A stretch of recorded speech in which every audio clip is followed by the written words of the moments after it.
mana ya Ustadz? Kayak mana ya Ustadz? Kayak mana ya Ustadz? Assalamualaikum warahmatullahi wabarakatuh. Apa kabarnya nih keluarga muslim? Semoga selalu diberikan kesehatan sekeluarga dan diberi kemudahan segala urusannya. Alhamdulillah, kita ketemu lagi nih kawan-kawan di program kesayangan kita. Masih di Kemyu. Kayak mana ya Ustadz? Nah, kali ini kita masih berada di kota Medan. Dan kita sudah menerima pertanyaan dari beberapa warga Medan. Kira-kira pada mau tanya apa aja ya sama Ustadz? Ya udah yuk kita langsung saja ke pertanyaan pertama. Tetap di Kemyu. Kayak mana ya Ustadz? Assalamualaikum, nama saya Hendro. Saya mau bertanya Ustadz, apa hukumnya membaca Quran sebelum berwudu? Kayak mana ya? Bismillah, Assalamualaikum warahmatullahi wabarakatuh. Alhamdulillahi rabbil alamin. Wabihi nasta'in ala umuri dunya wad din. Wa ashhadu an la ilaha illallah rabbul alamin. Wa ashhadu anna muhammadan abduhu wa rasuluhu asyraful anbiya'i wal mursalin. Wa salawatullahi wa salamuhu alaihi wa ala alihi wa ashabihi ajma'in. Wa man tabi'ahum bi ihsanin ila yaumiddin, amma ba'd. Para hamba Allah rahimani wa rahimakumullah, para pemirsa Rosyad TV di mana saja Anda berada rahimani wa rahimakumullah. Ada pertanyaan dari saudara kita. Apa hukum membaca Al-Qur'an tanpa berwudu atau dalam kondisi hadas? Sebelum kita menjawab pertanyaan ini, kita ucapkan kepada saudara ini syukron, terima kasih. Jazakallahu khair, semoga Allah membalas dengan kebaikan. Wa barakallahu fik, semoga Allah memberikan juga keberkahan untuk Anda sang penanya. Baik para hamba Allah rahimani wa rahimakumullah. Para ulama berbeda pendapat tentang kasus ini, yaitu membaca Al-Quran dalam kondisi berhadas. Ada yang membolehkan, ada yang tidak membolehkan. Saya condong bahwasanya membaca Al-Quran tanpa menyentuh mushaf Quran, yaitu membaca dengan hafalan atau membaca tanpa menyentuh mushaf Quran ini. Baik itu barangkali dibukakan oleh orang lain mushaf Quran ini, atau barangkali lewat Al-Quran Android, barangkali demikian. Dalam kondisi berhadas, membaca Quran dalam kondisi seperti ini, maka saya condong dibolehkan. Hanya saja lebih afdal baginya untuk mengangkat hadasnya. Baik itu hadas besar atau hadas kecilnya. Hadas besar dengan cara mandi, hadas kecil dengan cara berwudu, demikian. Lebih afdal baginya adalah untuk mengangkat hadas atau dalam kondisi suci ketika membaca Al-Quran. Ya, itu salah satu adab di dalam membaca Al-Quran. Namun bukanlah merupakan dosa ketika seseorang membaca Al-Quran, ya, membaca Al-Quran dalam kondisi dia berhadas namun tidak menyentuh mushaf Quran. Adapun apabila membaca Al-Quran dengan menyentuh mushaf Quran dalam kondisi ia berhadas, baik besar maupun kecil, maka saya condong ini dihindari. Karena ada hadis Nabi SAW yang dihasankan oleh Syekh Al-Albani rahimahullah ta'ala, la yamassul Qur'ana illa tahirun. Tidaklah menyentuh Al-Quran tersebut kecuali orang yang suci. Demikian. Hadis ini hadis yang dihasankan oleh Syekh Al-Albani rahimahullah ta'ala. Baik. Dalam hadis ini ada pembatasan, yaitu penyentuhan Al-Quran, maksudnya adalah mushaf Quran itu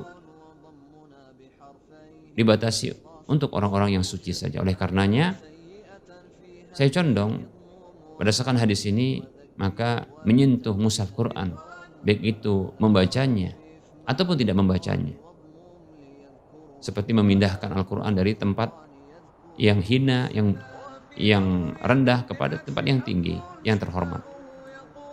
Maka hendaknya dia dalam kondisi bersuci. Demikian. Wallahu ta'ala alam. Semoga ini bermanfaat. Alhamdulillah, sudah paham kan kawan-kawan? Jangan lupa dicatat ya kawan-kawan. Ikatlah ilmu dengan catatan. Yuk kita langsung saja nih ke pertanyaan berikutnya. Masih di Cameo. Kayak mana ya Ustadz? Assalamualaikum warahmatullahi wabarakatuh. Ustadz, saya ingin bertanya. Kebetulan saya tinggal di perumahan bersubsidi dari pemerintah. Nah, di dalam sebuah komplek perumahan itu ada musola. Sebenarnya sih bukan musola, tetapi rumah yang karena inisiatif beberapa masyarakat dijadikan sebuah musola, tempatnya ibadah warga di komplek perumahan itu. Nah, yang jadi pertanyaannya Ustadz, gimana ya Ustadz hukum dari rumah yang dijadikan musola itu, sedangkan rumah yang dijadikan musola itu statusnya masih KPR, sedangkan ya kita sendiri juga tahu bahwasanya hukum KPR itu juga ada yang mengatakan riba gitu. Nah, itu bagaimana ya Ustadz, sedangkan juga ya KPR-nya itu juga bermasalah, kemudian atas nama perumahannya itu masih belum diwakafkan, masih atas nama orang yang sebelumnya, dilanjutkan untuk menjadi musola, kemudian ada masalah tunggakan kreditnya juga. Nah, itu gimana hukumnya ya Ustadz? Oke ya Ustadz, itu saja pertanyaan saya. Nama saya tadi Bastian. Terima kasih Ustadz. Assalamualaikum warahmatullahi wabarakatuh. Bismillah, assalamualaikum warahmatullahi wabarakatuh. Alhamdulillah, wassalatu wassalamu ala rasulillah wa ala alihi wa ashabihi wa man walah, wa la hawla wa la quwata illa billah, amma ba'd. Para pemirsa Rosyad TV, di mana saja Anda berada, rahimani wa rahmakumullah. Ada saudara kita yang bertanya tentang hukum menjadikan rumah yang masih KPR itu sebagai musola atau tempat sholat. Baik, sebelum kita menjawab pertanyaan ini, kembali seperti biasa kita ucapkan terima kasih, syukran jazilan, wa jazakallahu khaira, wa barakallahu fiqh. Para muslim rahimani wa rahmakumullah, perlu kita ketahui bahwasanya barang atau benda yang didapatkan dengan cara berhutang yang memiliki muatan riba,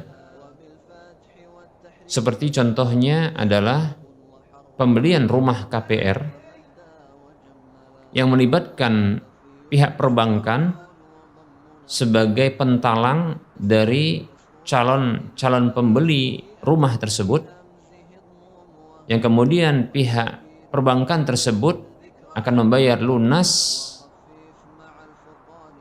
rumah itu kepada developer, lalu dia menetapkan adanya tambahan yang harus dibayarkan oleh konsumen atau calon pembeli dari rumah tersebut untuk dibayarkan secara bertahap bersama dengan pembayaran harga rumah yang telah dibayarkan kepada pihak developer. Maka ini merupakan bentuk jual beli dengan akad terhutang disertai dengan adanya riba. Karena dalam hal ini pihak perbankan sebagai pihak ketiga itu hanyalah pihak yang memberikan hutang kepada para calon pembeli. Lalu nantinya akan disepakati adanya tambahan di dalam pelunasan keseluruhan.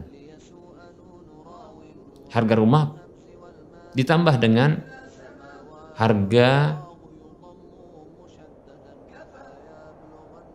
ribanya.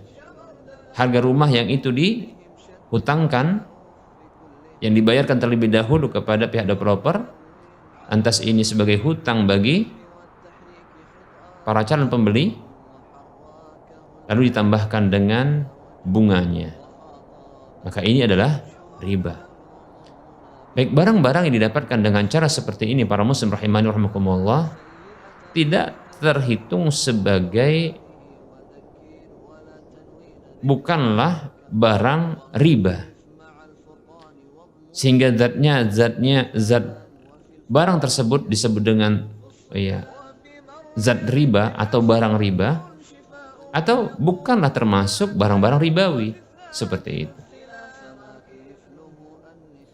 Sesungguhnya dalam akad seperti ini, pelanggaran yang dilakukan adalah pada akadnya. Maka tentunya ada dosa. Baik, para muslim rahimani warahmatullah, apabila telah bertobat pemiliknya, atau orang yang melakukan riba tersebut bertobat, atau kita katakan belum bertobat, apakah lantas rumah tersebut menjadi riba? Kita katakan tidak demikian. Ya, tidak ada namanya barang riba. Tidak ada barang yang dia berstatus riba. Riba itu adalah tindakan. Riba itu terjadi pada tindakan, perbuatan yang diakadkan. Demikian. Adapun barang sebagai objeknya, seperti itu. Maka para muslim rahimani rahimakumullah, maka barang tersebut adalah suci. Jika memang asalnya adalah suci dan halal, maka dia suci, halal. Andaikan orang yang pelaku riba ini menghibahkan barang yang didapatkan dengan cara riba itu, maka itu halal bagi orang lain untuk menerimanya. Maka halal pula untuk digunakan oleh orang tersebut. Demikian pula, maka kita katakan, ya, ketika sebuah rumah yang didapatkan pembeliannya dengan cara berhutang riba kepada pihak perbankan melalui jual beli KPR, ya, perumahan KPR, maka sesungguhnya rumah itu adalah milik dari pembelinya. Hanya saja caranya ini cara ribawi yang harus ditobati. Kalaupun tidak bertobat, maka barang tersebut halal baginya. Kewajiban dia adalah menyelesaikan hutang pokoknya, demikian, dan tidak melakukan riba kembali. Seperti itu. Maka rumah tersebut apabila digunakan untuk tempat ibadah, baik itu bagi penghuni rumah ataupun bagi masyarakat sekitar barangkali, seperti barangkali rumah tersebut dijadikan sebagai tempat pengajian, belajar Iqra, belajar tahsin Quran, ya, atau rumah tersebut dijadikan sebagai, ya, tempat ibadah bagi penghuninya, penghuni rumah tersebut, seperti penghuni rumah tersebut dia menggunakannya untuk sholat, baca Quran. Begitu juga barangkali diubah menjadi musalla, tempat sholat, maka yang seperti ini tidak masalah, ya, tidak masalah, menjadi halal dan sah, demikian, ya. Hanya saja bagi pelakunya, pelaku riba tersebut diwajibkan baginya untuk bertobat dan tidak mengulangi kembali dosa ribanya. Seperti itu.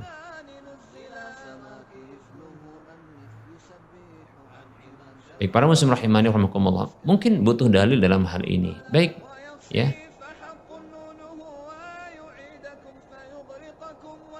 Perlu diketahui bahwasanya perpindahan kepemilikan atau kita katakan pemungsian, ya, yaitu penggunaan dari sebuah barang yang didapatkan dengan cara yang haram, maka ini adalah halal, ya,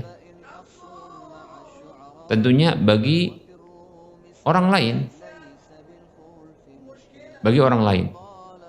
Adapun bagi pelakunya, maka ini masih terhitung haram baginya, seperti itu.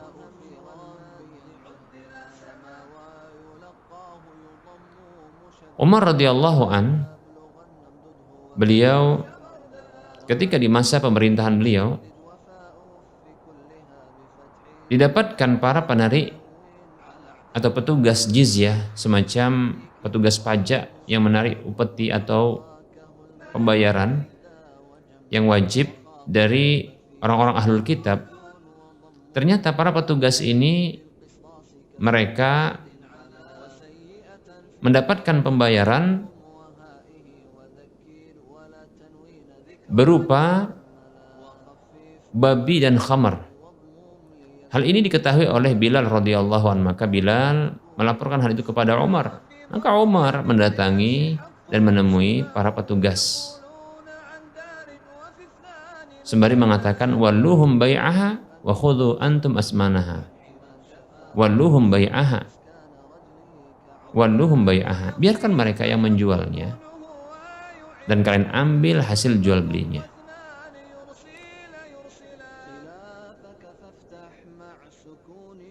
Riwayat ini disebutkan oleh Syekhul Islam Ibnu Taimiyah rahimahullahu taala di dalam Majmu' Fatawa beliau. Baik, ya. Di sini ada perubahan kepemilikan. Juga ya pemungsian. Yaitu dari babi dan khamar dijadikan sebagai uang. Kemudian uang itu dialihkan kepada Baitul Mal kaum muslimin. Dan itu dibenarkan, dimanfaatkan untuk umum, didapatkan dengan cara yang keliru, yaitu penjualan babi dan khamar. Namun ketika perpindahan ini untuk umum, fasilitas umum, maka ini dibolehkan seperti itu. Ya. Cara untuk mendapatkan rumah dengan memberi secara KPR ini ada keliru karena di sini ada cara riba. Namun ketika digunakan untuk yang lainnya maka ini sah. Wallahu ta'ala alam. Semoga bermanfaat. Gimana kawan-kawan? Sudah paham kan dengan penjelasan Ustadz tadi? Semoga Allah memberikan kemudahan kepada kita dalam menuntut ilmu agama. Kira-kira mau tanya apa ya ke Ustadz? Jangan kemana-mana ya. Tetap di Camp You. Kayak mana ya Ustadz? Assalamualaikum warahmatullahi wabarakatuh. Nama saya Wawan. Ada pertanyaan bagi saya masalah tentang upah bekam. Sebagian hadis Rasulullah mengatakan bahwasanya upah bekam itu hukumnya haram. Dan sebagian lagi Rasulullah pernah memberikan upah kepada seorang bekam. Jadi hadis ini hadis yang kontradiktif. Bagaimana ya Ustaz untuk menyikapi hadis ini? Sementara saya juga seorang terapis bekam. Demikian. Assalamualaikum warahmatullahi wabarakatuh. Bismillah, assalamualaikum warahmatullahi wabarakatuh. Alhamdulillahi rabbil alamin. Wassalatu wassalamu ala ashrafil anbiya wal mursalin. Wa ala alihi wa ashabihi ajma'in. Wa man tabi'ahum bi ihsanin ila yaumiddin, amma ba'd. Para pemirsa Rosyad TV, di mana saja Anda berada, rahimani wa rahimakumullah. Ada pertanyaan dari saudara kita yang menanyakan tentang hukum upah berbekam. Karena didapatkan ada hadis tentang larangannya. Baik, sebelum kita menjawab pertanyaan ini, terlebih dahulu kita ucapkan terima kasih kepada sang penanya. Jazakallahu khaira wa barakallahu fiik. Semoga Allah Subhanahu wa taala memberikan kebaikan kepadanya dan kepada keluarganya di mana saja mereka berada. Berbekam adalah salah satu bentuk perobatan alternatif yang dilegalkan dalam Islam. Itu dengan cara melukai, menyayat kulit untuk mengeluarkan darah kotor pada anggota tubuh yang sakit tersebut.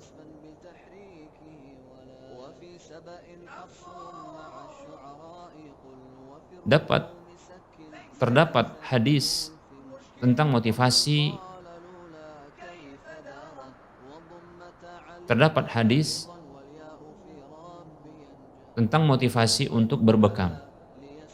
Hadis yang dikeluarkan oleh Imam Ahmad dalam musnadnya, Rasulullah Shallallahu Alaihi Wasallam bersabda, khairu ma tadawaitum bihi al-hijamatu. Sesuatu yang terbaik yang dengannya kalian berobat adalah berbekam. Yang semisal itu juga diriwayatkan oleh Imam Bukhari dan Muslim dengan redaksi yang sedikit berbeda, tapi maknanya adalah sama, yang menunjukkan bahwasanya berbekam merupakan bentuk upaya perobatan atau usaha berobat yang afdol, yang utama dan yang lebih baik. Baik para muslim rahimani rahimakumullah, hanya saja para ulama mereka berbeda pendapat tentang hukum upah dari berbekam tersebut. Perbedaan pendapat mereka ini disebabkan karena adanya dalil-dalil yang datang yang seolah-olah bertentangan antara satu dengan yang lainnya. Sebagian dalil menyebutkan tentang buruknya larangan upah berbekam tersebut. Sementara dalil-dalil yang lain itu menyebutkan tentang dispensasi keringanan atau kebolehan untuk berbekam. Di antara dalil-dalil yang datang menyebutkan tentang larangan adalah hadis yang diriwayatkan oleh Imam Nasai, Imam Ahmad dan yang lainnya, di mana Nabi SAW menyebutkan, ini hadis dari Abu Hurairah radhiyallahu anhu, nah Rasulullah SAW an kasbil hijami. Nabi SAW, Rasulullah SAW itu melarang dari usaha atau upah berbekam, dan seterusnya ada beberapa yang disebutkan Nabi SAW. Begitu juga dalam sebuah hadis Nabi SAW, hadis yang dikeluarkan oleh Imam Muslim dalam kitab Sahih beliau, Rasulullah mengatakan SAW,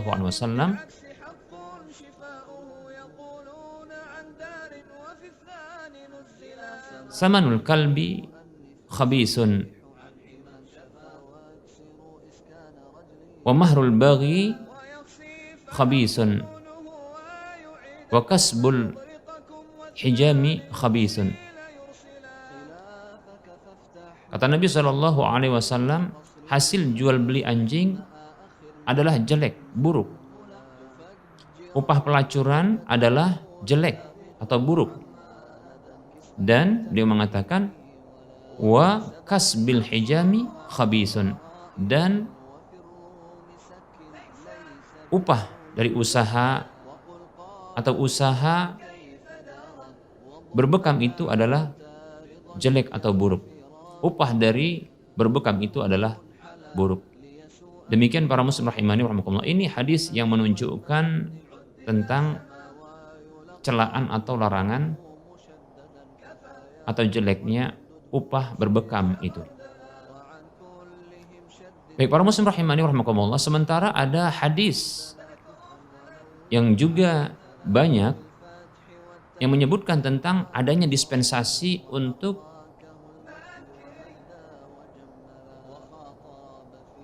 memberi upah bekam, tentunya menerima juga. Dalam satu hadis yang diriwayatkan oleh Imam Bukhari dan Muslim dari sahabat Abdullah bin Abbas radhiyallahu anhuma, ia mengatakan, ihtajaman Nabi sallallahu alaihi wasallam atau hajaman Nabi sallallahu alaihi wasallam. Nabi sallallahu alaihi wasallam itu pernah berbekam. Wa a'ta alladhi hajamahu, dan beliau memberikan, maksudnya memberikan upah kepada orang yang membekam beliau. Demikian. Ini di antara hadis, dan ada hadis-hadis yang lain yang menunjukkan di mana upah bekam itu ternyata dibolehkan. Jumhur ulama mereka menempuh dengan bentuk pengkompromian dalil ini dengan mengatakan bahwasanya larangan atau celaan yang disebutkan dalam hadis-hadis yang telah kita sebutkan di antaranya tadi, itu larangan yang dibawakan kepada hukum makruh. Karena memang para ulama mereka mengambil satu kaidah, al-aslu fin nahyi lit-tahrim. Hukum asal larangan itu adalah untuk sebuah keharaman, hatta yaridat dalilu ala sarfihi, sampai ada dalil yang memalingkan hukumnya tersebut, ya, itu kepada hukum yang lain. Nah, ada dalil yang datang dari Nabi SAW di mana Nabi SAW pernah berbekam dan beliau memberikan upah bekam itu kepada orang yang membekam beliau. Nah, ini dalil yang memalingkan kepada hukum makruhnya, demikian. Yaitu hukum larangan itu dibawakan kepada hukum makruh. Ini jumhur ulama berpendapat demikian. Sementara ada ulama yang lain yang mengatakan tetap saja hukum haram. Ada pula ulama yang lain mengatakan hukumnya boleh-boleh saja.